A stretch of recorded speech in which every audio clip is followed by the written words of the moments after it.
Hi, this is Peter Fletcher. In this video, I want to step you through how I go about assessing a property, particularly from the perspective of those things that negatively impact on a property's value. There's quite a few, but I'm just going to identify the main ones.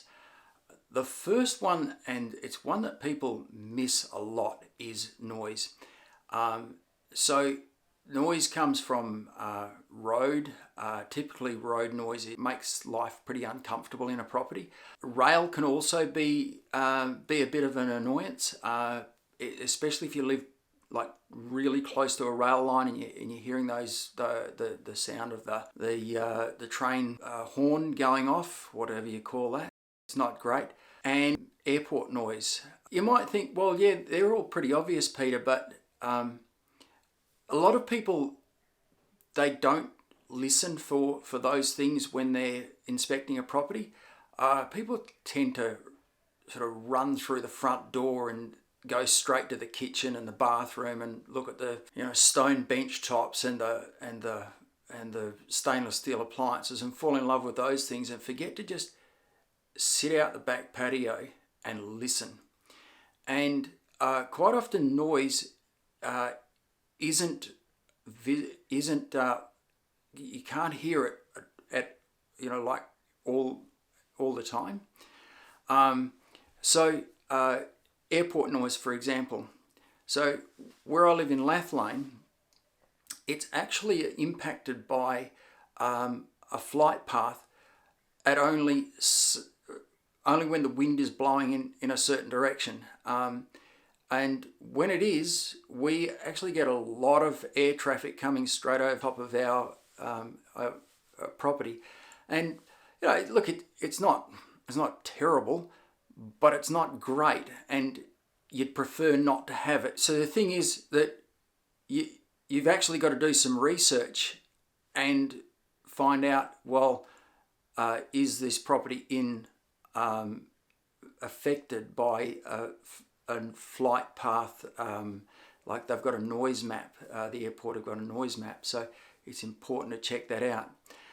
It's also important to check out road noise at different times of the day. In the morning, in the evenings, it can be quite often very different than at like 2 o'clock in a Saturday afternoon when a home opens generally run. So that's one of the big factors that I look at. Number 2 is evidence of antisocial behaviour. Again, people tend to rush into a home and don't look for signs on the street like burnout marks, car bodies in the front yard, graffiti, those sorts of things. And you might think, well, they're a big deal.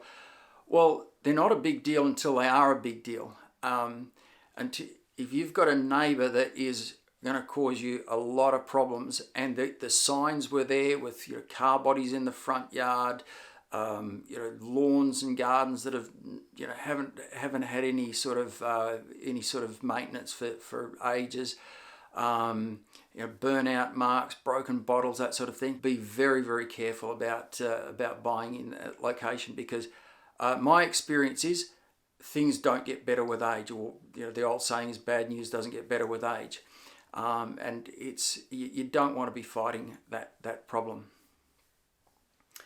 The next thing is proximity to large-scale developments. Now, it's like pretty obvious if you live in a house right next to a massive block of units. It's not an ideal scenario because not because of the people that live there, but because you've got people looking into your yard and you've got privacy issues. You've also got a lot more traffic as a result of a large-scale development. So if you can avoid it, avoid a property that is close to large-scale development. But the trick for property buyers is, how do you avoid a property that's near a proposed large-scale development? So you buy in an area that you think, well, this looks fantastic. It's nice and close to the city, and 2 or 3 years down the track, you find that you're living next door to a multi-story block of units, and people are looking down on you. The other factor is with a large-scale development, quite often you get overshadowing. So whereas before you had a lovely backyard that you enjoyed the afternoon sun, and now you've got a block of units that blocks out that sun, and now you're in shade 24/7. So that's not a lot of fun. The next thing is, and it's actually associated to the first thing I spoke about with noise, is proximity to freeways and through roads. And you might say, well, isn't that the one and the same thing?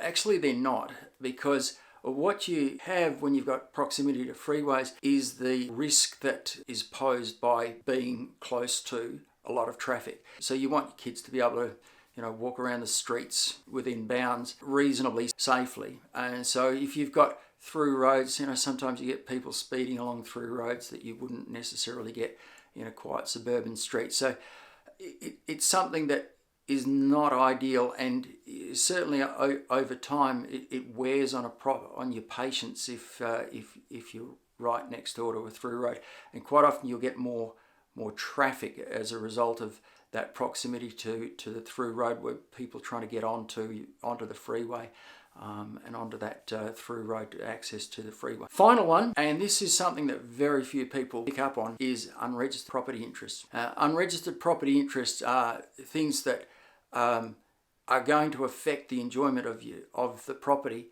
but don't show up on a property on a title search. They do show up on a Landgate property interest report though, which I'll do another video on those at a later time. But a typical example would be an area that's prone to mosquito infestation, and you think, well, wouldn't you know that? Well, you probably don't know it until you end up in an area that is prone to mosquito infestation, and you're getting chewed alive as soon as the sun starts going down. And again, it's not a fun time. So you, at least if you are going to buy in that area, in an area that is prone to that sort of negative factor, at least you want to go into it with your eyes wide open, so that you can adjust your offer price to take into account that negative aspect of the property. So hopefully that's been of some help. There are lots of other factors that could impact a property negatively, but I think they're the main ones to look out for. I hope this has been of help. If you have any questions or comments, feel free to make them, or get in touch with on the phone 0419 538 838. Talk soon.